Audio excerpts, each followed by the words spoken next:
Hi, my name is Laura Pereira, and I'm based at the Center for Complex Systems in Transition at Stellenbosch University. And in this chapter, I'm going to be talking about transformative spaces as methods for researching sustainability transformations. The creation of these transdisciplinary spaces of knowledge co-production with the aim of systemic transformation has been termed transformative spaces.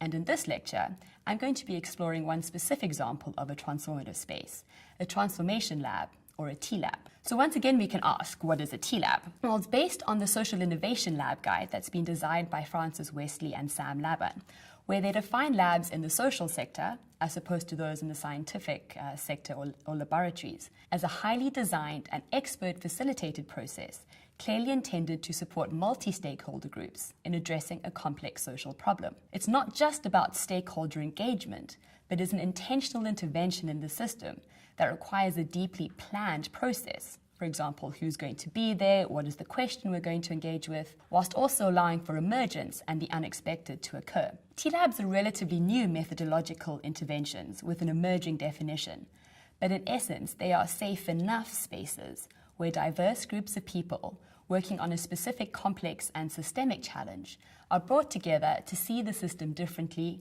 redefine problems, and identify opportunities for innovations to instigate transformative change. In particular, T-Labs work at the intersection of social and ecological change.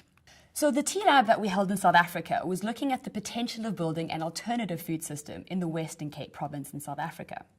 South Africa's food system is highly contested. As well as having high levels of poverty and inequality, only half of the population is actually food secure. Those who experience hunger are mainly from urban informal and rural localities. Hunger is also racially manifested, and it's not just about malnutrition or undernutrition. 40% of the women are actually obese, at the same time as 25% children under 3 being stunted. The country is also highly urbanizing, with more than 60% of the population living in urban areas. And on top of this, it's also one of the top 10 most biodiverse countries in the world. So within this context, we held two key T-Lab interventions in the Western Cape. The first was held between the 27th and 30th of November in 2016 at Grootbos Nature Reserve, where we decided to focus on two questions. The first is, what is the viability of linking alternative food actors into the mainstream without letting them lose the integrity that actually makes them so alternative or small scale? And the second was, how do we build relationships that enable this alternative food system to grow? The second follow-up T-Lab was held from the 19th to 21st of July in 2017 at Nine Oaks and Paarl. And the goal of the second T-Lab was really about consolidation. So we aimed to further develop and strengthen the trust between the participants in this emerging coalition of change that was going to enable them to continue to define and implement the breakthrough solutions that they were coming up with. And in order to address this, we convened a group that we felt were part of and committed to creating an alternative to the prevailing food system, focusing on ideas of sustainability, equity, and health. So the process that we pulled together combined a variety of different facilitation tools where participants were engaged in interactive processes.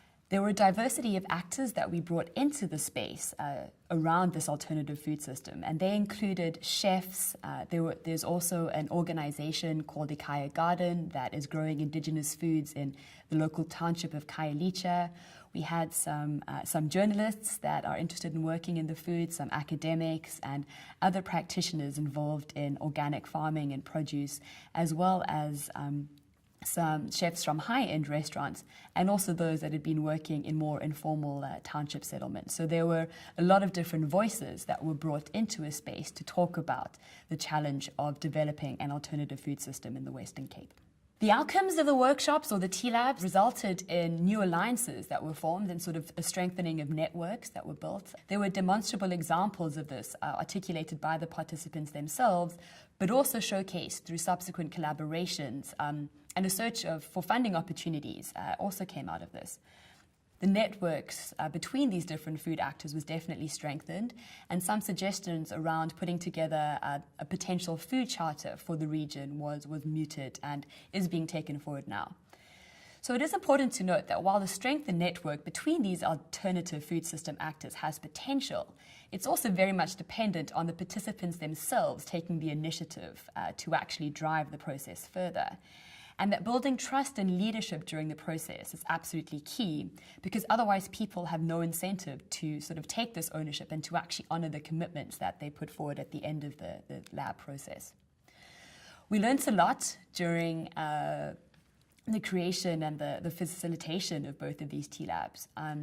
They provide an important space for connection and reimagining complex challenges in a creative and potentially significant manner.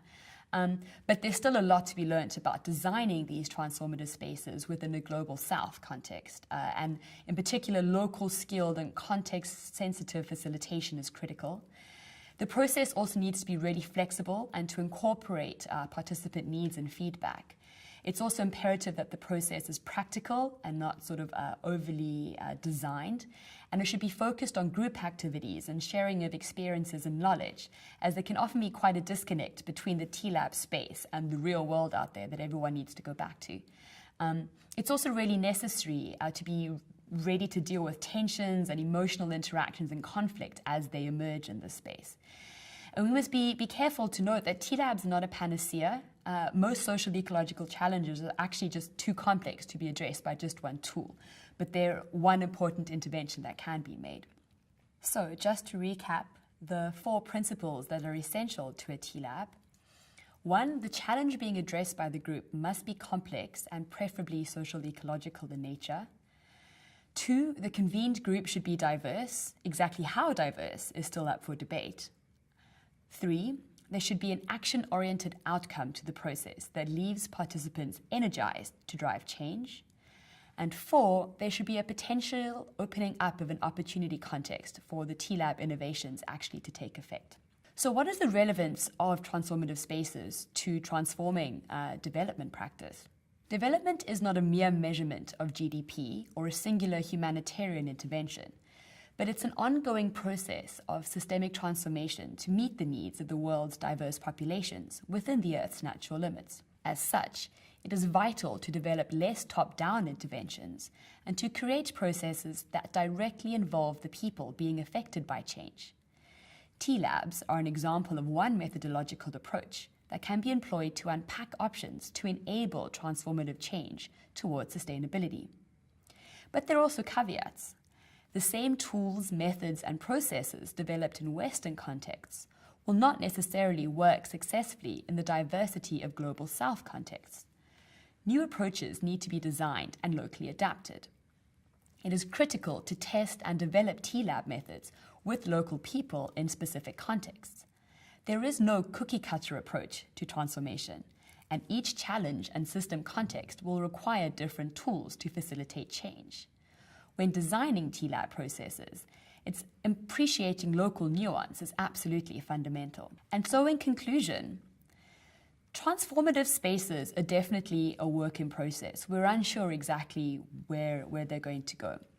But it's important to recognize that we need to start exploring different ways of engaging with each other, making connections between humans themselves, also between humans and the natural environment, in order to start to spearhead some sort of a systemic shift towards a more sustainable future. It's really fundamental that these social ecological connections are brought into spaces and discussed in a way that action and potential innovation can actually take shape. I thank you.